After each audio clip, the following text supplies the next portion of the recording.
Oke Pak Direktur, terkait dengan kesiapan Rumah Sakit Bengkayang sebagai lane kedua nih untuk penanganan COVID-19 sampai saat ini gimana Pak? Ya, sejak awalnya diterbitkan SK Gubernur 370 kalau nggak salah Pak, Ya. 2020 untuk penunjukan rumah sakit daerah sebagai rumah sakit rujukan lini kedua yang untuk membackup rumah sakit rujukan di provinsi, khususnya di Kalimantan Barat yang lini pertama sesuai dengan SK Kementerian. Gubernur mengeluarkan SK untuk menentukan persyaratan-persyaratan rumah sakit yang mumpuni yang bisa untuk menjadi rujukan lini kedua apabila terjadi lonjakan kasus COVID atau outbreak istilahnya itu di Kalimantan Barat. Bengkayang salah satunya rumah sakit yang ditunjuk atau dipercayakan oleh pemerintah provinsi untuk jadi rumah sakit lini kedua dalam mengantisipasi wabahnya COVID sekarang ini yang sebagai pandemi di dunia. Itu kira-kira. Sebagai lane kedua ini untuk tenaga medis kita gimana Pak? Siap. Oleh karena kriteria SDM itu sudah mumpuni, sebab kita punya satu dokter ahli paru, kita punya satu dokter patologi klinik, kita punya satu dokter THT, dan kita punya juga dokter bedah ada, dokter kebidanan ada, dokter anak ada, dokter penyakit dalam ada, yang menurut kekuatan SDM untuk menyikapi COVID ini, Bengkayang siap untuk itu. Menghadapi menerima rujukan apabila ternyata pasien COVID konfirmasi positif setelah pemeriksaan PCR. Selama ini kan kita sudah berjalan 1 bulan Pak dari kasus 2 Maret itu ya.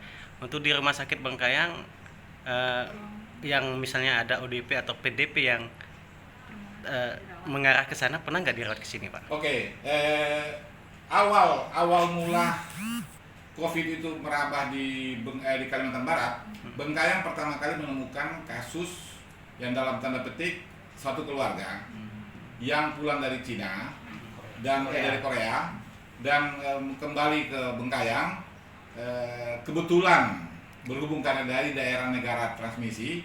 Oleh karena itu kami coba untuk merangkul dan memberikan penanganan sesuai dengan standar-standar yang dilakukan oleh Kementerian Kesehatan.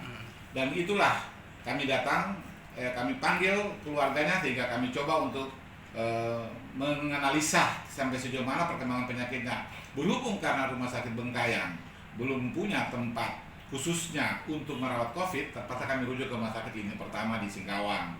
Setelah itu hasilnya ditunggu, ternyata setelah pemeriksaan sputum atau swab tenggorokan, ternyata hasil konfirmasi adalah negatif, sehingga Bengkayang sampai saat ini belum ditemukan PDP hasil konfirmasi positif.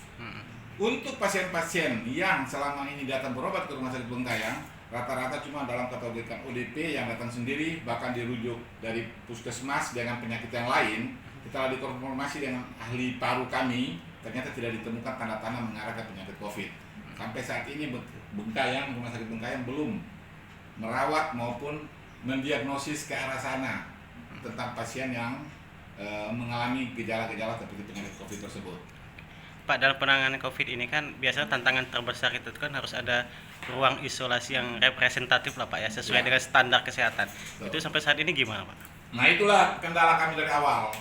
Sejak Rumah Sakit Bengkayang ditentukan sebagai rumah sakit rujukan lini kedua, saya selaku direktur merasa kebingungan juga sebab kesiapan infrastrukturnya belum ada. Tetapi tetap kami berupaya dengan kekuatan yang kami miliki sehingga kami didorong oleh Pemda, mendorong sehingga kami persiapkan ruangan yang sekarang ada pengembangan. Ruangan yang dulunya dipakai sebagai ruangan yang tata letaknya menurut kami itu sesuai sebagai dibuat untuk rumah sakit untuk ruangan infeksi, maka sekarang dalam proses pekerjaan kami ruangan isolasi yang berstandar dari sesuai dengan kementerian bahkan dengan WHO adalah ruangan isolasi untuk penyakit COVID dengan ruangan tekanan negatif dan positif. Yang sekarang dalam proses pekerjaan. Kami harapkan mungkin 2 minggu lagi sudah selesai. Oke. Pak, selain ruang isolasi, sementara ini sebelum ada anggaran lain gitu untuk APD kita gimana Pak? Nah itu juga kendala yang jadi masalah. Semua di Republik inilah, bukan di Bengkayang saja, semua berteriak tentang APD. Negara tidak siap untuk itu. Dan kami sadar, kami maksimalkan itu, banyak bantuan yang datang. Terus teman-teman di rumah sakit sendiri punya inisiatif untuk membuat APD secara manual atau secara pribadi atau secara kelompok yang dalam tanda petik dipaksakan untuk mendekati standar yang sebenarnya. Tetapi ada juga bantuan dari provinsi, bantuan juga dari penduduk di sini atau masyarakat Bengkayang yang bersimpati dengan kondisi COVID sehingga ada yang kasih bantuan, bahkan kasih juga dengan bilik desinfektan. Banyak sumbangan yang kami dapat dari masyarakat juga untuk antisipasi kekurangan APD di Rumah Sakit Bengkayang. Penegasan siapa? Kesiapan kita, penegasan. Bengkayang siap.